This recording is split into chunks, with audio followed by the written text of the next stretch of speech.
Yo, what up? What's good? Welcome back to the Legacy Lounge. So we pride ourselves on being well-versed and having guests who can speak on a bunch of different topics. So on this episode, I have my blood cousin in the building, and we are going to focus on mental health. We're going to talk a lot about different aspects of mental health, stigmas, and whatever expertise that my cousin has to offer. So without further ado, I want to welcome Mrs. Janise Young. All right. What's up, cuz? Hey. Welcome to the Legacy Lounge. It's an honor to be here. I appreciate it. Yeah. I appreciate you reaching out, and you have a lot to offer, and I think it'd be great for the listeners to hear this, to break a lot of the stigmas that I know you see and that I see personally. So first, I want you to introduce yourself. Tell the viewers why you are qualified to speak on this subject. Okay. So I have a certificate in early childhood development from JCC. I have an Associate's of Arts from JCC in psychology and sociology. I have a bachelor's from Franciscan University of Steubenville. I have a master's in counseling from Franciscan University of Steubenville. I have a postgraduate certificate in contemporary mental health studies. Currently working on my play therapy certificate. Should be done in the next 2 weeks on that one. And I just recently got accepted and have started my PhD in advanced studies in human behavior. Well, congratulations. Thank you. That's a flex. It's okay to pat yourself on the back. No, that's awesome. That was a lot of work, and a lot of it at the support of my family and my husband especially, because while I'm up all night doing the work, he's encouraging me. Yeah, last night I had 2 papers due, and he had to take the cell phone from me. Shout out to Cousin Curtis Yeah. for being a supportive husband. So it sounds to me like you've been in school your whole life. Because when I hear all the titles and accolades, I hear longevity as far as in schooling. How long you been in school? Altogether, probably about 15 years of studying. Off and on. Like, this is my second attempt at my PhD, because at one point I was doing PhD, working full-time, and teaching adjunctly through JCC at the time. So what motivates you to keep going? Because it'd be easy to stop after 4 of the degrees that you rattled off. So why keep going? Because when I was a little girl, my parents, they couldn't figure out how to keep me interested in things. So I just love to read. So I had read all the books in the house. So one of them gave me their psychology book, and I just fell in love. Like, this is what I want to do in my life, and this is it. And I was like in the 5th grade. So from that point on, I just knew that I was going to be in school for a long period of time, and this is what I wanted to do. And at that time, we lived on Parkview Circle, so the university is up on that campus is up there too. So I would look out the window and see the university and be like, I'm going to go there one day. And you did that? And I did that. Twice? Yes. Yes. Why mental health? Just the psychology book. Just reading about Freud and all the pioneers in psychology, and just kind of identifying with some of the symptoms and things that I read about. It was just my passion from that point on. Like, even if you look at my old yearbooks and stuff like that, it'll say, what do you want to do when you grow up? I want to be a psychologist. Well, I decided against psychologists and just be a counselor, but it's the same thing. So you knew all the way from the time they put the psychology book in your hand that this is what you wanted to do? Yeah. We're going to shout out the siblings as well. Because honestly, between the 3 of y'all all doing amazing things with schooling and degrees, and it's a rarity for sure. I'm proud of, y'all family, so blood cousins. Yeah. So I'm proud of y'all, but I know I call him Bones. We could call him Little Derek on the show, whatever, but it's still the mental health field, correct? Yeah, he's in substance abuse. Okay. And my sister, like the whole plan was to have a family practice, and I did not know that. yeah, because my dad has his master's in counseling, so this is what we do. And my mom was she used to work with the developmentally disabled, Okay. so it was instilled in us, hey, this is what we do, and we're good at it. And my brother and my sister are really good at it. My sister, she has a mind for resources. Like, if you need something, she'll be able to figure out where to go to get it. If you can't afford it or you just need a referral or something like that, her mind just works like that. And my brother, he's just an incredible young man. He's always been really, really smart, and things that are hard to other people are really easy to him. Yeah, that's definitely fair to say. So, for people who don't know, your sister Dewan and I are the same age, so Yeah. we graduated high school together. Derek's a year older than me, but more a brother than a cousin. Yeah. We've ran together our whole lives basically. And one thing that sticks out is amongst all of us, amongst our group of friends, Hmm. Derek was one of very few who had the luxury of having both parents in the house. That's yeah. We never really talk about or think about that as a Mm-hmm. privilege, but it is. Having both parents in the house gives you that balance that you need in life. You know, like there are things that I can go talk to my mom about that I can't talk to my dad about. There are things I can talk to my dad about that I can't talk to my mom about.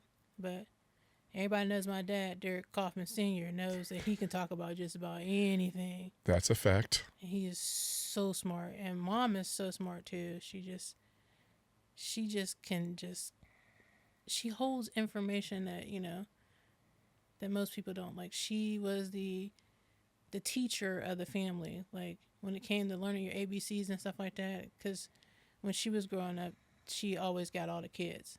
So like the older cousins that are in the family, we grew up with them. Like, you got you and Derek and Dewan and them grew up together. Mm-hmm. I grew up with a whole nother set Uh-huh. of family members too. So we just kind of float like that. That's why we're all more like brothers and sisters than we are cousins. So Yeah, but with you guys, and I speak specifically with you, Derek, and Dewan, hmm are able to achieve is nothing short of amazing. And if y'all don't want to brag, I'll brag for y'all. yeah, But super, super, super proud of y'all because it's rare, a black family. I didn't even know the vision of the family practice, but now it makes sense. And, yeah, I feel like I've been there for the journey, but I get it now. It makes sense. yeah. Derek was supposed to be the psychiatrist, and Dewan was supposed to do the drug and alcohol, and I was supposed to do the kids. But the dream has been tweaked since we've gotten older and had kids, and the one in her journey getting her master's in social work just recently. um, we're just going to tweak it and figure out where we all fit in these slots. We may not be able to open a practice like we had thought, but we're going to work something out as a family. Yeah, that's dope. Yeah. I love to hear that. Love to see it. So you in particular, something that I didn't know, Mm-hmm. you were diagnosed with bipolar disorder. Yes. At what age did you get that news? 30s, in my 30s. Oh, okay. In my 30s. Okay. Because, growing up, I was always kind of like the odd kid who was always kind of in this corner sad, or reading a book. I always felt alone in the room. Even if, growing up with all them doggone people in the house, I just always felt alone in the room. So I knew I had some depressive symptoms, and tried to address them through my primary care physician. And he put me on one medication, and I just couldn't shake the depression. So he put me on a second antidepressant, and it set off a mania that just was terrible. I ended up cussing out my boss, and and ended up losing that job because I just couldn't hold it together. And this was side effects of the medicine, of the prescription? You can't put two downers on somebody who has the ups and downs. Okay. So the two downers exposed the up. Did you know side effects of the medicine, or like maybe I shouldn't be taking this, or were you there yet? No, because here's the thing about mental health professionals. We pay so much attention to the client's needs that we don't look at our own. And at that time, when I got that medication, I was going to school full time, working full time, being an adjunct professor at JCC, and it was, being a mom, a wife, just a complete bad idea. I ended up, like I said, losing a job. I got an F, my first and only F I've ever got in my educational career. I got during that time, and just had to leave the PhD program. I think that is why it is so important for me now to be working on my PhD, because it's like I spent so long in this dark tunnel that I just never saw the light. And now I, at this age and great medicational combination, and just able to tap into my supports now and understand that, even though I live with a mental health condition, I don't have to be ashamed. It's a daily battle, or there are some days where getting out the bed is a battle. But, I have reasons to get out the bed, and I have stuff that I gotta get done. So it's not an option anymore. So you've been doing it so long, and always correct me if I'm wrong, because of course I'm not as knowledgeable in the subject as you are, but I can remember, let's go back 10, 15, 20 years. Like if you said you were suffering from mental health, they'd say, boy, shut up. You don't know nothing about what mental health is, or you know what I mean? You ain't nothing wrong with you. And now it's more of a frequent conversation, and I feel like people take it more serious now. Would you agree or disagree? I would agree.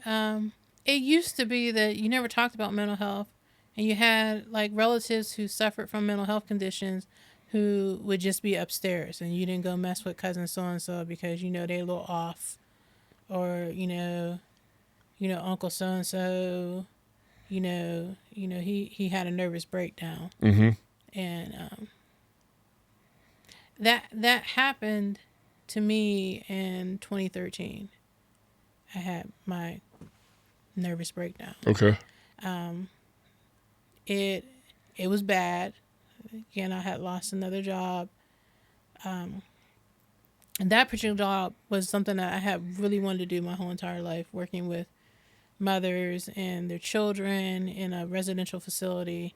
And what happened was one of the mothers had a child. I just never felt comfortable with that mother having her child. And the child ended up dying. And wow. Spiraled into the point where I just, as a therapist, I didn't even want to see my clients.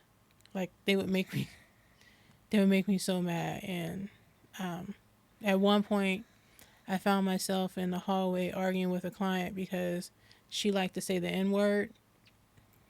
And that was just something that... She wasn't black? No. Okay. No. And she continued to use the word. And it was just like me and her was in the hallway, and it was like, you can't use that word. Don't you ever come in my office again. I'm about to discharge you. I lost my cool, which as a professional, you're not supposed to do. Right. But as a human, that word has always set me off. It's triggering. It's really triggering for me. So, but what ended up happening was, after we discharged her, she had her baby, and we just heard through the grapevine, because we had other clients that, had delivered at the same time, that her baby was black. This is the white lady who liked to use the N-word. Yeah. She had a black baby. Yeah. Was you looky there? Yeah. And her family was upset, so they left the baby there at the hospital. She couldn't take the baby because the baby was born addicted. Any other child that she had, her family would take. But this particular child, they wouldn't take because it was black. And she ended up losing the child? She didn't want the baby in the first place. She was, she had a lot going on. Yeah. She had a lot going on. I used to say to people, if you're seeing me as your therapist, you've kind of hit rock bottom. Because that was my thing, was to take the worst of the worst.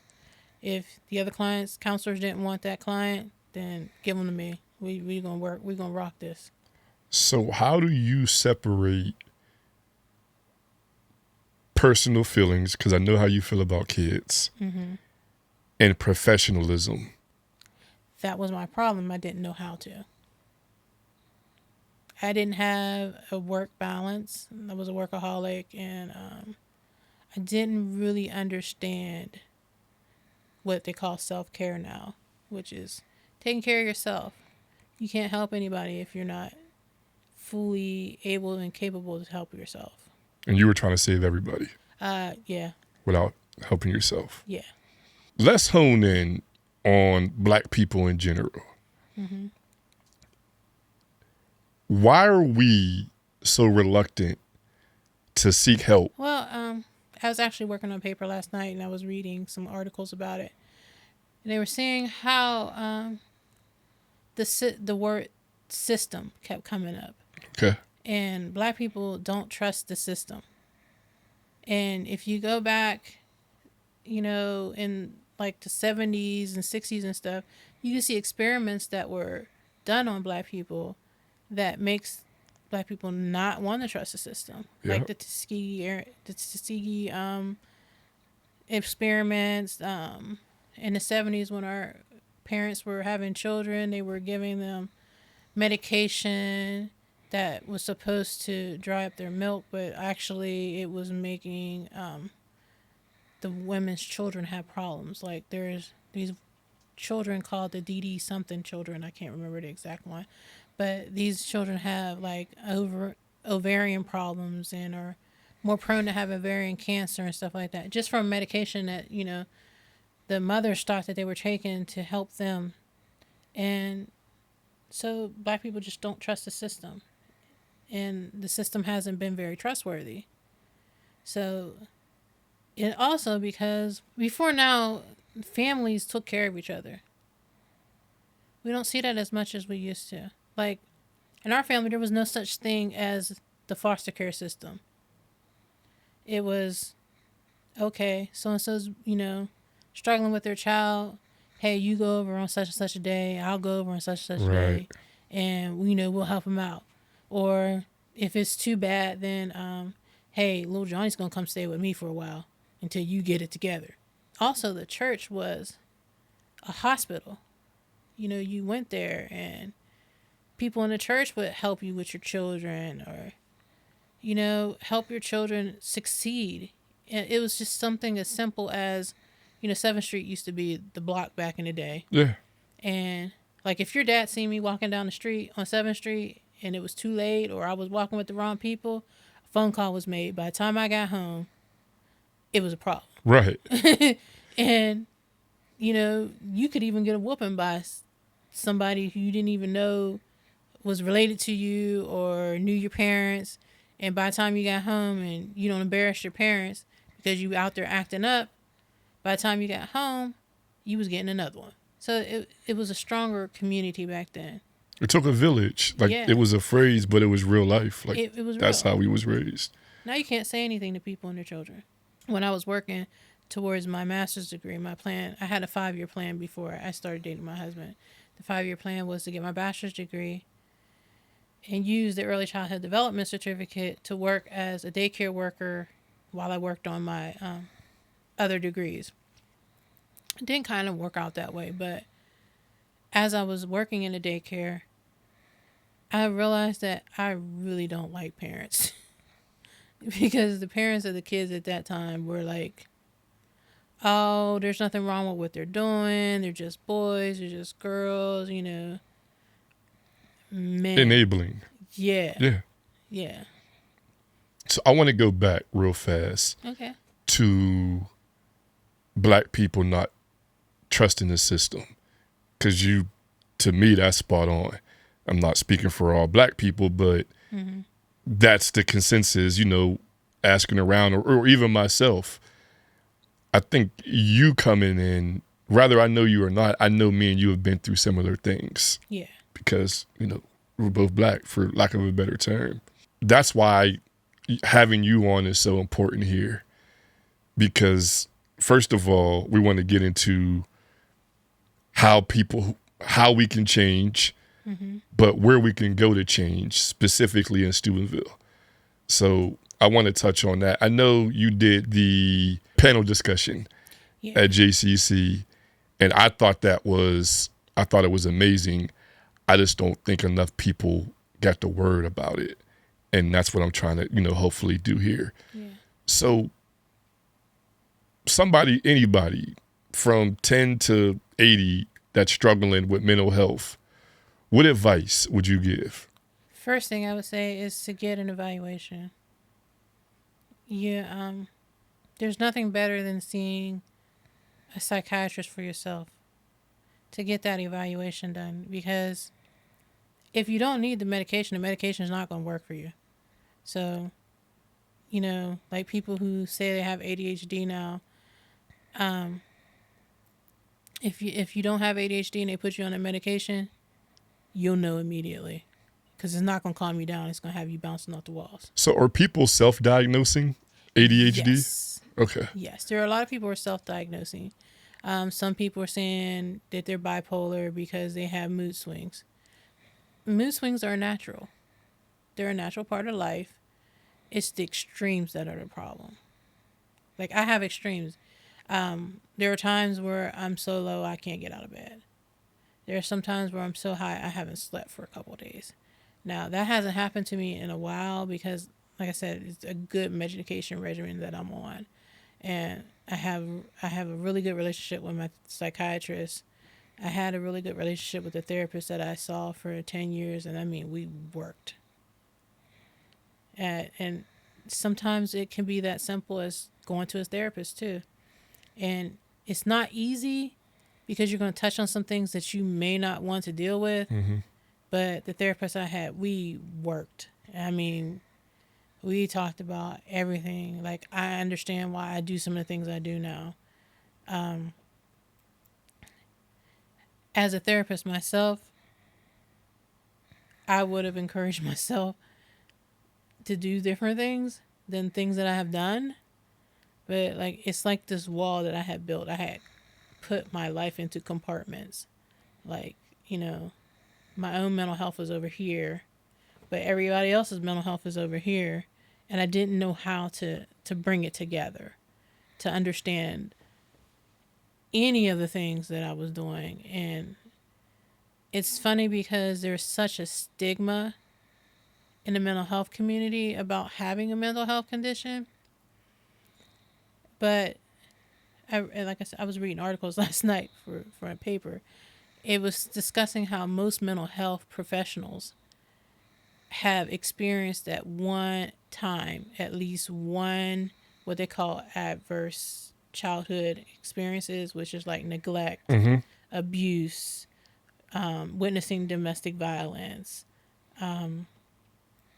being in homes where, you know, sexual abuse is happening and things like that. When I first got into grad school, they used to say that therapists are wounded healers. And our attempts in life are to heal other people to heal ourselves, which is really unhealthy. That's a Yeah. real unhealthy perspective. But that's kind of how it works. And as me and my therapist worked on things, I began to ask myself the question of how is it I was surrounded by mental health professionals who did not recognize that I had bipolar disorder? How did I get away with not taking care of myself? And as we continue to work, it was just like this whole thing of, in a mental health community, there is a desire to make money. it's not about the people, it's about the money and the companies that you work for. From who? When you say that, you mean Therapy sessions, like you had to have 6 within a day, and if you didn't have that 6, then you may get in trouble. It's just a lot of pressure. 6 people per day. Each of those people require 15 minutes of paperwork.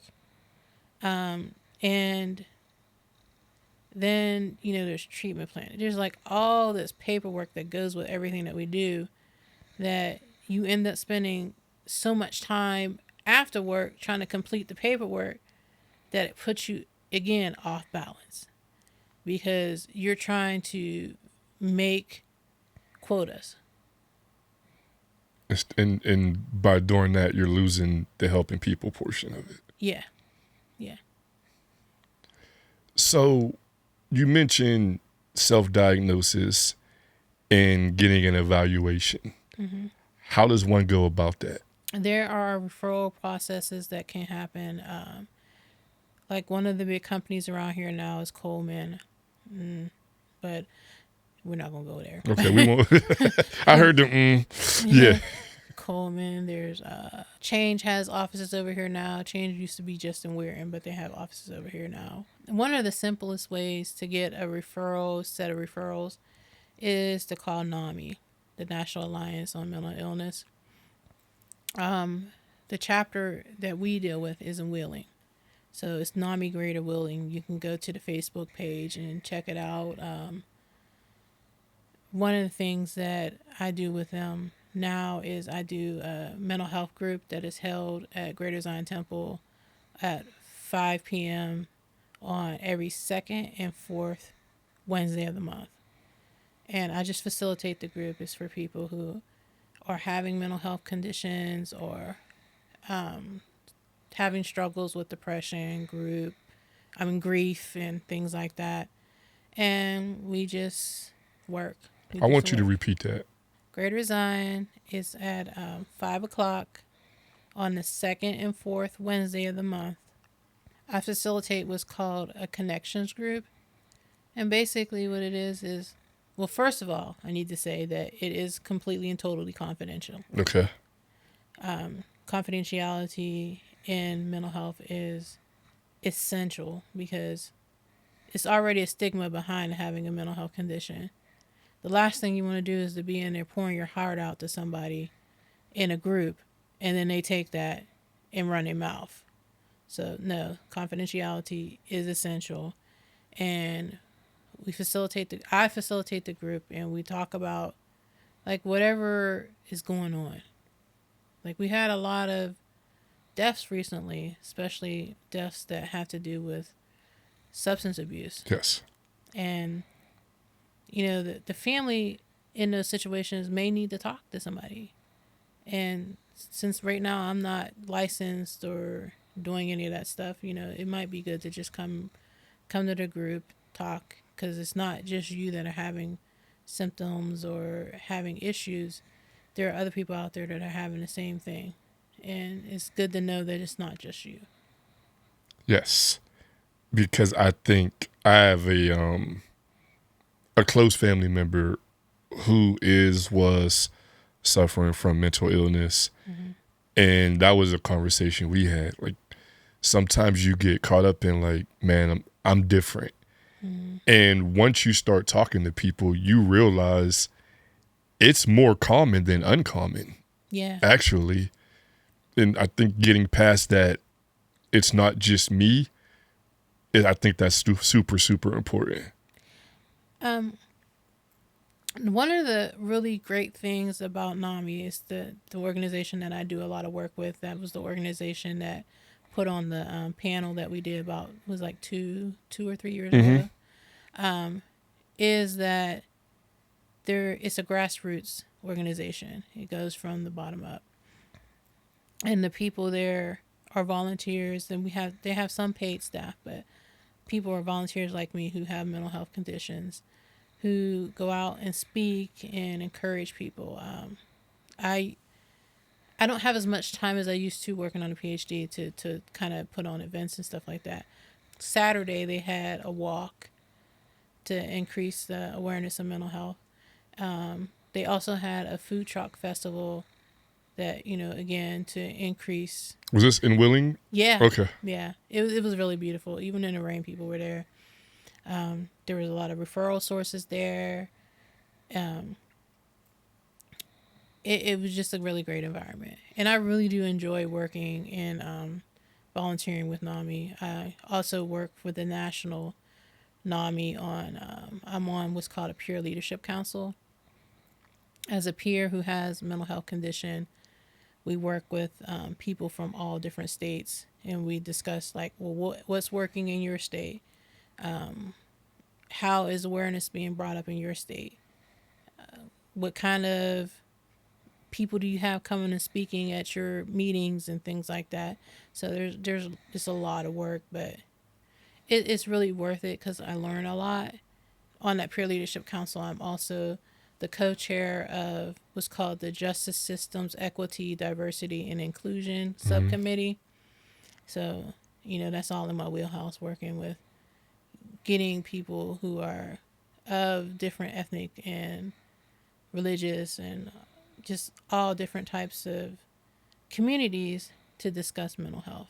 What you and the NAMI group are doing, you're saving lives, because somebody might have been in your situation to where you struggle to get out of the bed, and you still struggle to get out of bed some days. And some people might just say enough is enough. Yeah. And which leads to suicide or whatever the case may be.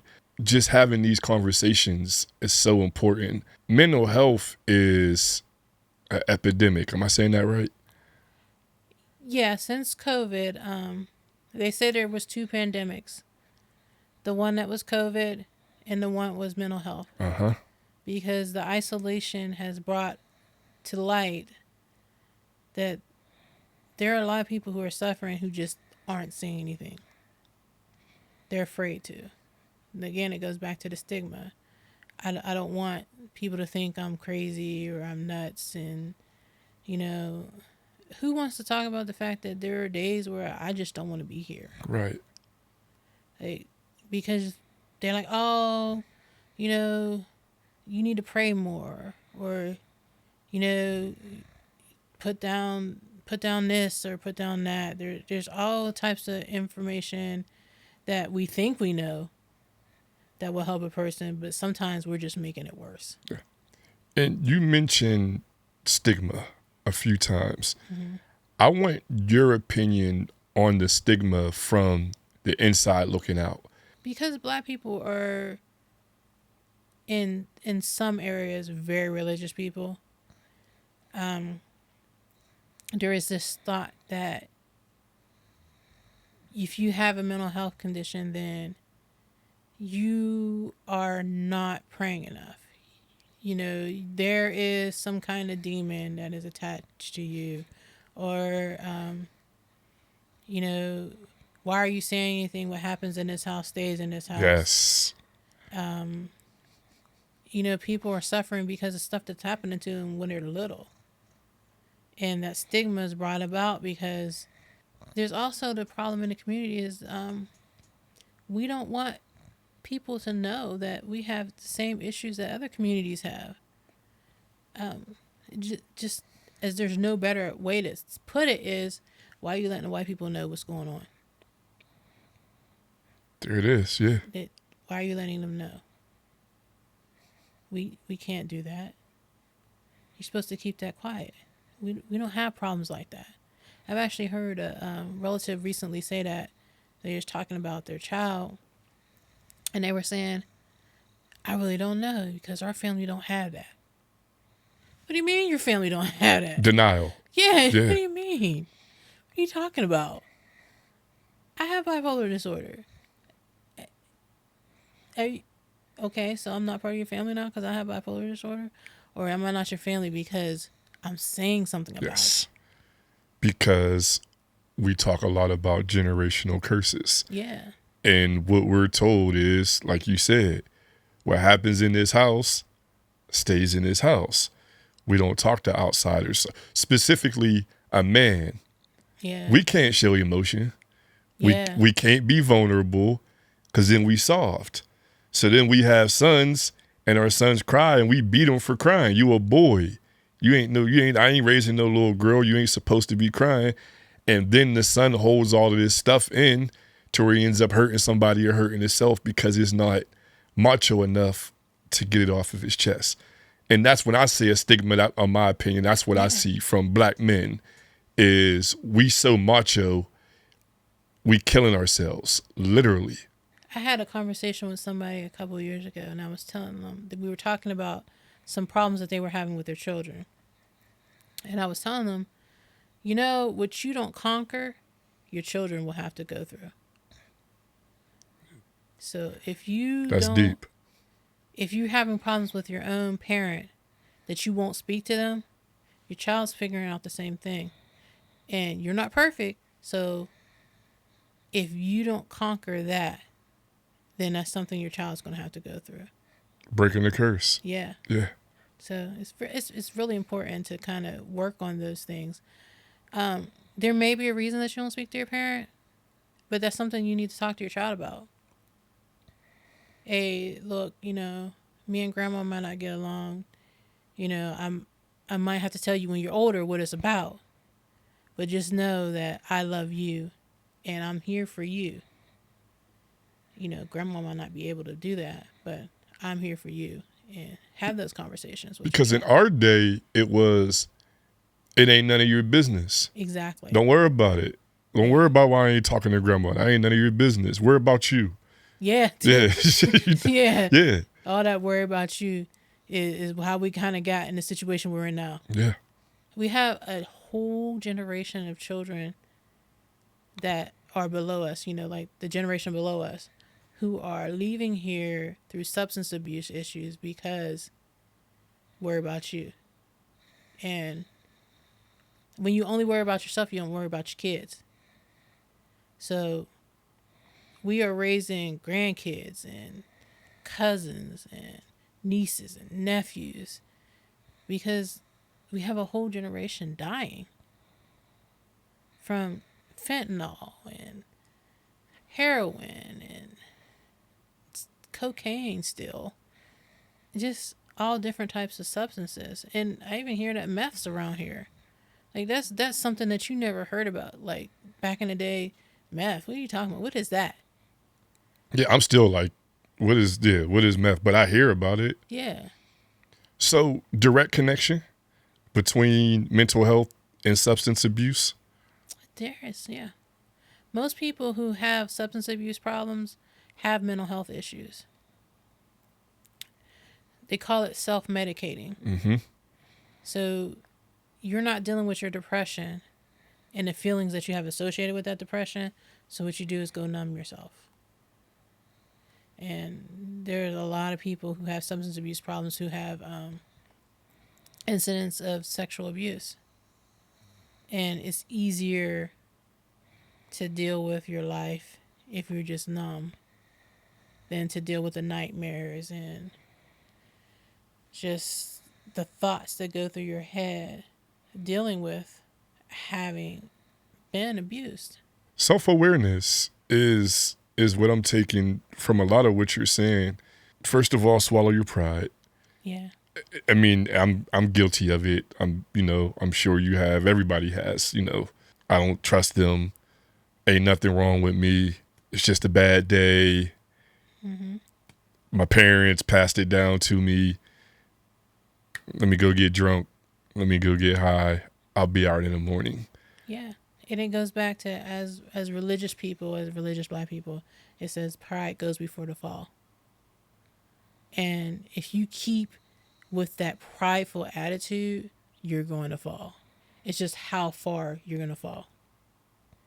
So we got to kind of work our way up to making mental health as important as physical health, because it is a physical health problem. There are different pathways in your brain that are affected by abuse, neglect,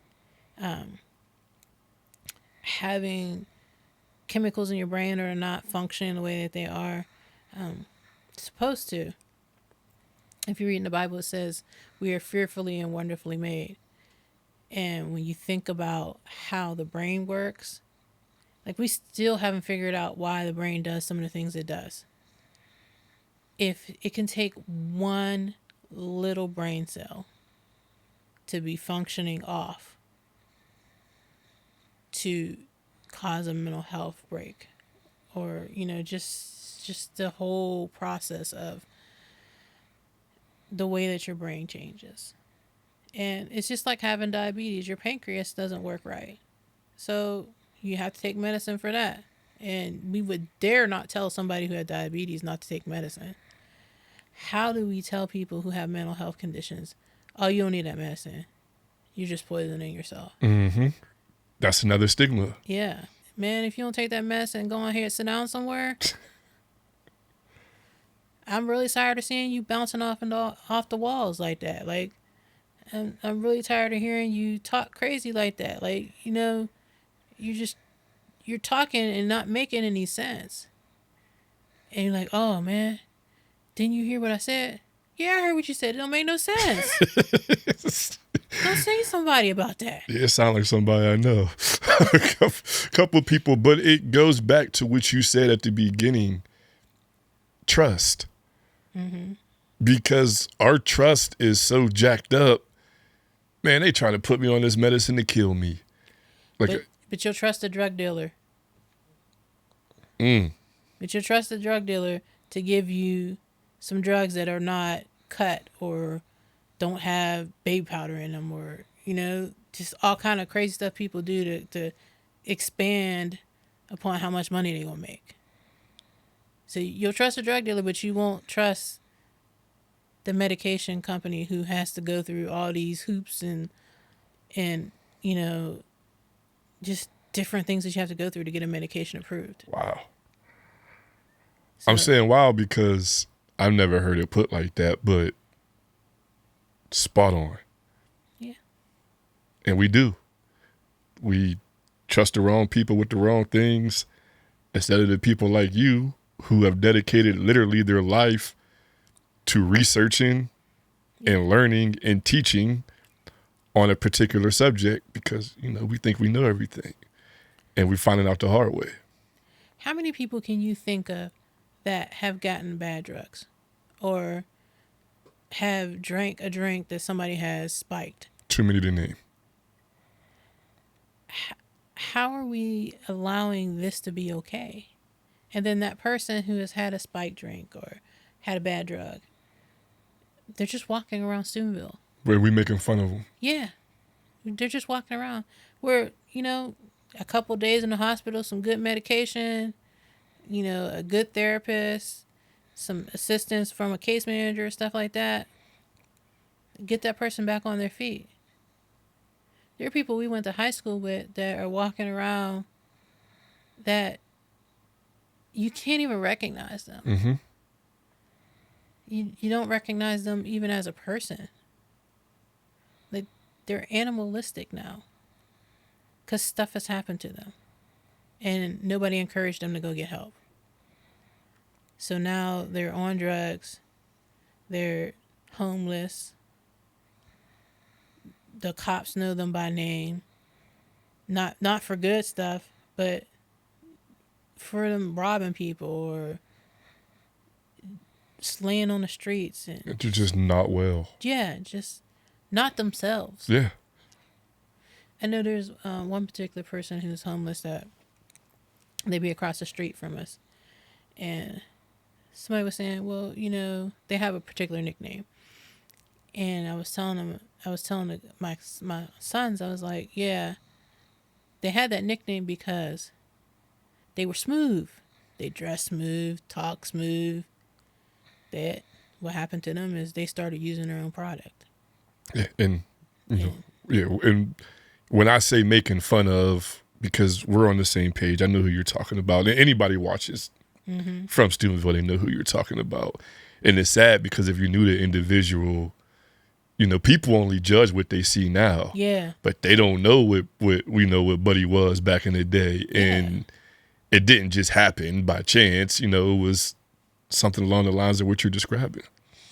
They got millions of kids running around Steubenville, and these kids have never seen their father as who they were when we knew him. Because that person that's running around Steubenville now that's not them. So along the lines from on a deeper personal level, we have a friend, family actually, and Bones will tell you, if y'all haven't talked about it, but same thing. We know something ain't right, but we struggle on how to get him help. You know what I mean? And I don't know if he knows or I feel like he does it, but it's just the stigma of I don't want the medication. And it bothers me, but at the same time, I'm like, how do you make them get help? You know what I mean? Like, we can't drag them in there and make them get help. Here's the strange thing about that is, how are you going to help them when you won't help yourself? If you don't address your own issues, and this is how people see it. Hey, man, I know something wrong with you. How are you going to tell me something about what's going on in my life when your life is just as jacked up as mine? Damn, you're right. And people who have mental health conditions recognize game, mental health recognize mental health. And mental health professionals, like I said, I was running around for years with a mental health condition, just doing stuff. Now, I was good at my job, but I was doing stuff I had no business doing. How did they not recognize that? Or did they recognize it and didn't know how to approach me? Yeah. Because I'm not a very approachable person. Like, we cool, we cuz, and that stuff. But Right. most people that know me know I'm just not a big talker about a lot of stuff. But if you get me talking about mental health, we good. I'll talk to you all day about that. But other stuff, yeah, nah. So and this is real life conversation, and the scenario that I just presented to you, what advice would you give us to help bro? First thing is not to do it in a group. Because they're going to take it as you're attacking them. They're already combative. Yes. They're already a combative person. That's just their personality anyway. Mm-hmm. Having those small conversations, hey man, if you want me to go to the, to appointment with you, I will. I'll take you. But, we need to do something about this. Letting them know that you're there for them. Yeah. Outside of what 5, 6 of us being around. Yeah, because like I said, they're a combative person as it is. Then that person swing on one of y'all, it's gonna be a whole problem. I mean, and that could happen at any second. It could happen at any second. Yeah. As a group talking about it, figure out who's the closest to them. Who's the person who is the least likely to set them off? Because sometimes in a group of friends like that, there are people that other members are jealous of. Mm-hmm. So you can't send the one that they're already jealous of. Send the one that's the calmest, the peacemaker. Yeah. Who's the peacemaker in the group? All right, peacemaker gonna go. All right. Probably me. Yeah. Have the conversation. Hey man, I noticed a couple things. I'm not trying to get in your business or whatever, but listen, if you want to go get help, I got you. I'll go with you to these appointments. We're just going to go check it out, see if there's anything that we can work on. I appreciate it. I appreciate it. I really, really, really appreciate it. And that was another reason, that I wanted to have this conversation with you for personal gain. Mm-hmm. So, and I think people get caught up in it's a podcast. So, we're just trying to get word out about a specific individual or a specific subject. But at the same time, I'm trying to learn myself so I can impact my family and, my kids and my kids' kids.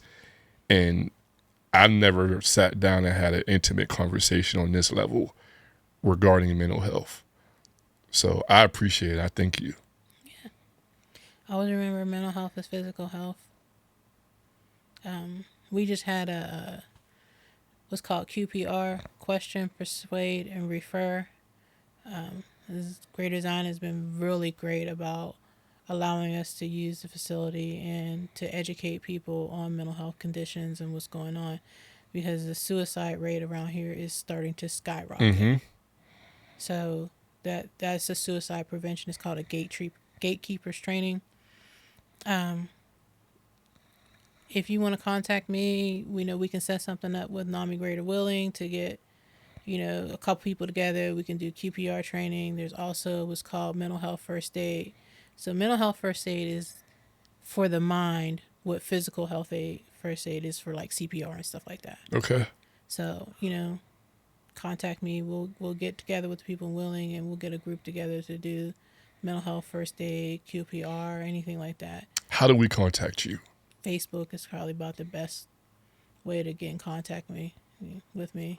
Well, yeah. Once we do this, we'll like tag you so they'll know exactly how to get a hold of you. Because what I want to happen is like-minded individuals who see this episode be like, "Yo, I want to get with Janise, and we can start another panel. We could get another panel together, or let's get a leadership council together in the city so we can attack this head on and beat the streets and attack this." Definitely. That's my goal, and I can see that happening. Yeah, don't contact me with no nonsense now. You heard her. Don't try to blow up my DMs about some nonsense now. I'm married, happily married. Don't do the nonsense, because nobody wants to deal with Mr. Outstanding. Who, Mr. Outstanding? The hubby. Everybody knows him because that's what he says. You ask him how you doing, he says outstanding. And if I wasn't, I'd still say it was. I don't have a problem. Yeah, that's exactly what he says, by the way. I don't have a problem serving as a facilitator. Oh yeah. Because I'm a advocate for change, whatever the change may be. If it's better for us, then I'm down with it. So, I got a lot of people who reach out for a lot of things. That way I can filter out the nonsense. Yeah. You know what I mean? And be a gatekeeper. Like, all right, you good enough. I can send you through to my cousin. I do what's called Bridges of Hope, where I kind of share my story more. And it's for FaithNet, part of NAMI. And I go to the churches and discuss, mental health stigma and ways to address the issues. Because one of the things is that you go to church, you have a mental health condition, and people are looking at you strange. And instead of, hey, can I help you? They run you out real quick. You feel like everybody pointing and laughing. Yeah. And sometimes they are. Uh-huh. Sometimes they are. It's unhealthy. Because if we're being honest, we are judgmental. Definitely. I don't cast aspersions on anybody without being self-aware, myself included. We know we're judgmental people. Instead of offering help, we point and laugh. Yeah. I mean, a lot of people don't know that I spent some time in a mental health hospital. And it was weird because the people who were there knew who and what I was. And at that point in my life, I had forgotten who and what I was. All them degrees and accolades and stuff mean absolutely nothing when you can't see tomorrow. Or you don't want to live past today. It means nothing. It was from 2013 to 2020 when I woke up and realized who I was. And I was still smiling and I'm all right. And people ask me, how you doing? I'm all right. Kind of staring off to the sunset a little bit. I'm all right. Some of that was from the medication. Like sometimes, it's like I shake a little bit. That's from the medication. I took the wrong medication and it caused me to have shakes. I take one medication that keeps the shakes from coming. And I take one medication for the mood swings. And I take one medication to keep the racing thoughts from coming. It's annoying, but I know that if I start feeling like I don't want to take the medication because I don't like the side effects, that's a problem. Because you have to fight this fight every day. It's an everyday fight. And telling people that I've had problems with suicide is like I told myself this is something I'm not going to talk about with CJ. Going to kind of keep it going, but I think I need to be honest because there's probably somebody watching now who has been suicidal or is currently suicidal and don't know what to do. Talk to somebody right now. Pick up the phone, text somebody something. Do not go through this alone. I have a tremendously great family. There is nobody like us in the world. Like, cause if you make that sound, and even if you're like putting something on Facebook, like even the guys who aren't cousins that are my brother's family, Mm-hmm. if they find out something going on, it's like, hey, Nisi, what's up? Because it's all family. We may not be biologically family, but we are physically and mentally family. I'm glad that we talked through this and you backed off of your stances. I'm not going to talk about this with CJ. Mm-hmm. Because if you can save one life by just saying talk to somebody, before you harm yourself, that victory is in abundance. Yeah. And it's something to be celebrated. And if you're still in secret and in hiding from your mental health condition, dial 988. One more time? 988 is the number. Is the mental health equivalent of 911. And that's from your cell phone? Yeah, you can dial it from your cell phone, regular phone. There's a text version. This is 24/7? It's a 24/7 network. Nami Greater Willing was discussing how Ohio and West Virginia are just different. You have to be in the state to understand how different our mental health system works. Because we're different people. Like a little bit. Just a little bit different. Just a little bit, just a little bit different. So you call the 988. They'll give you. They can help you with referrals as well. They're gonna know what company is taking intakes in the morning, and they'll do it that day. They'll know. They can walk with you through the process of going to the hospital and letting somebody know, hey, I'm a danger to myself. Or, when you're a little homicidal, because I've been there too. Yeah. It works both ways. It works both ways. There's been a time where somebody was getting ready to get it. And it was not good. And you can walk yourself through that. Because, it's not just about how you feel about yourself. It's sometimes how you feel about others as well. That 988 is a jewel. That's vital. It is.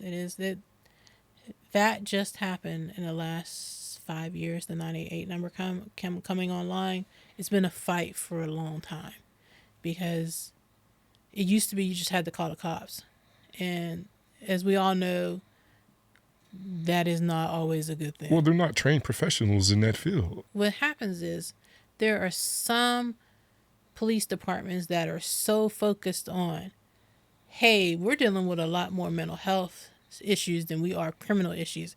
Hey, let's go get trained. Yeah.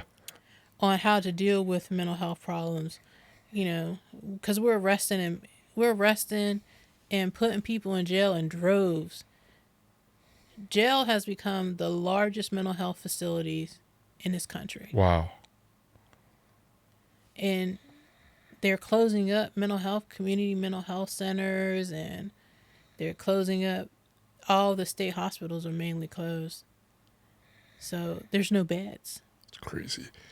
I think what you're saying, I'm almost positive, I don't want to misspeak, but I think it's almost like a prerequisite now to be a cop that you have to have mental health training. Or I know it's something that they're definitely trying to introduce because of what you said. Yeah. That they deal with it so much that you almost have to know how to combat it. There are some police departments that have a mental health professional on staff, and when they go out to the calls where they know it's a mental health call, they take that person with them. That's their partner, and it's like a cop and a mental health professional, and that's what they do. They go out and they handle the mental health calls. When it's not thought of as important, we have incidents like you see on the news all the time. We call for our family member to get help. The police came and they shot him. Escalated it. And it just escalated. And, well, now they're in jail. Well, now they're in jail. They don't lost their job. All their connections. Insurance, which is a big thing because a lot of people don't go get help because they don't have the insurance to do it. And that's why I think it's important for all people to, I'm not saying, do enough research to where we, reach your status. Oh, you don't do that. Right, but at least know enough. Yeah. And know enough to be able to help somebody or to be able to talk to somebody, or whether it's just offering a shoulder to lean on, you know what I mean, or a phone to somebody to call you. I think everybody should, because it's a war. It's really a war, and we should know enough. It is. It's the same as the war against diabetes. Black people are more prone to get diabetes because of the way we eat. The soul food gets you. Get that weight on you. The pancreas ain't working right. And we're more prone to get type 2 diabetes. There's that war against obesity. Now, I'm a big girl. I like to eat. I ain't trying to deal with all that stuff. But if you can't deal with the other health conditions in our community, how do we expect them to deal with the mental health issues? I've heard it put that, first of all, being a black male is in a dangerous species. If you got past the age of 25, you are the man. You're the goat. Crazy, yeah. If we can get to the point where we understand that people need help, and that mental health, because you can't see it, doesn't mean it's not serious. Now, a person with diabetes, they start getting their fingertips cut off, their toes, their legs, and all that kind of stuff. It's the same thing in mental health, but it's just like their family cuts them off. Their friends cut them off. They lose their jobs because they can't focus. And they can't deal with, like, I lost my job because I couldn't focus and couldn't. I mean, I'm just put it on myself. I ain't going to tell you about other people. I'll tell you about myself. I could not focus. I did not want to be bothered. I wanted to spend all my time in the office talking to the other therapists rather than dealing with my clients and their issues. Because I couldn't concentrate. I'm listening to a client giving me the spill of their whole life. And I'm listening. I'm giving them what they need. But my own thoughts were, hey, what are we going to have for dinner tonight? That's not how it's supposed to work. Losing that job meant that I had lost part of myself, because at that point in my life, I was Nate and Dan's mom, Sean's mom, Curtis's wife, cousin so-and-so, the therapist, this and this and that. But I wasn't Janise. Yeah. And we have to watch how we do that with people. We have to really watch how we do it to people, because then they lose themselves. And everything else that I had going in my brain, I just literally, once the loss of the job, I just literally like forgot who I was. I found my degrees, and I put them up on the wall. Dusted myself off after a podcast with my best friend from grad school during the 2020 pandemic, and we discussed like being a mom of a black child and the fears that we have about sending your kids outside, and having that talk with your son about the cops pull you over, don't argue, keep your hands in, Why do we have to have that conversation? That's a whole nother thing. But just that pressure, having that conversation, and then I watched it, and I was like, shoot, that girl's cool. Hey, I like her. Then I started researching, okay, I wasn't thinking about going to school at that point, but I was researching like something that I can do to help other people who were having the issues that I was having. And I came across NAMI. I had heard of NAMI before, but I came across NAMI. I contacted the lady down in Wheeling, because it's NAMI Greater Wheeling. They have their own Facebook page. And I researched it, sent her, the the whole podcast, and we talked. And she said, "I think this would be cool for you to do this." I said, "Okay, I'll learn how to do that because they train you in everything that they do." Okay, I'll do that. And then, hey, do you think you might want to get trained to do that? Before I knew it, I'm getting trained to do this and that, doing that. Through that, awoke back the therapist in me. It's like, I'm going to get my license back.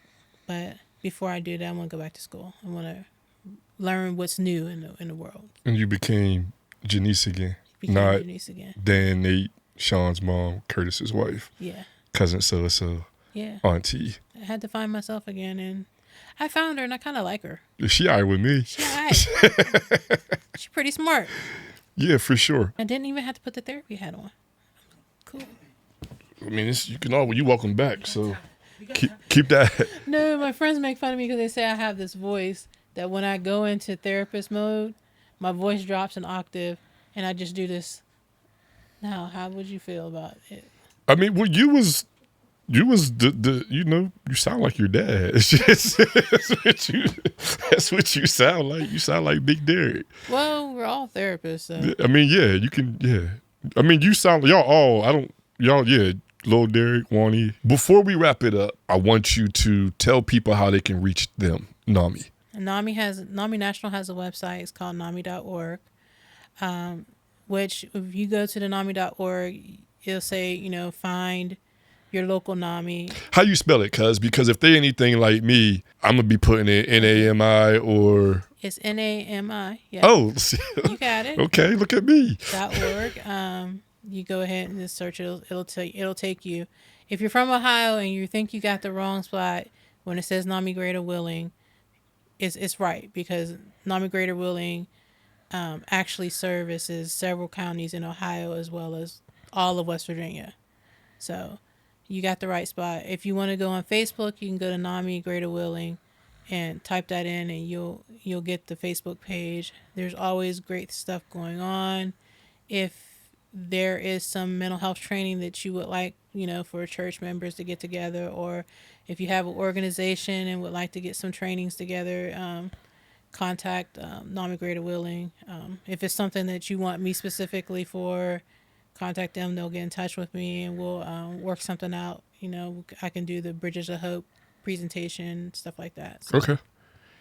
And the hotline, one more time. The hotline for mental health is 988.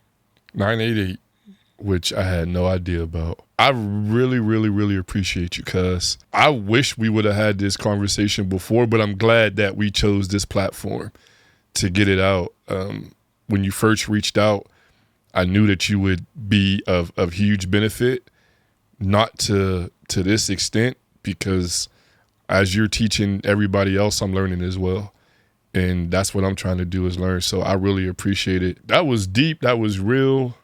It was needed. It was necessary. Health is wealth. I told my wife a couple weeks ago, I told her to give me 5 years and we'd be rich. And then somebody reached out to me like, bro, you already rich. Mentioned my kids and my health and my wife's health. And I'm like, you know what? You're right. So I changed rich to wealthy, and everything we do, is towards the legacy. That's what we talk about. That's my goal, is to elevate and work towards the legacy. But if you don't know yourself, if you're not for real with yourself, or if you're not healthy physically and mentally, then what you're leaving behind is a burden and not a legacy. So get right with yourself, mentally, physically. The legacy will follow. Legacy Lounge.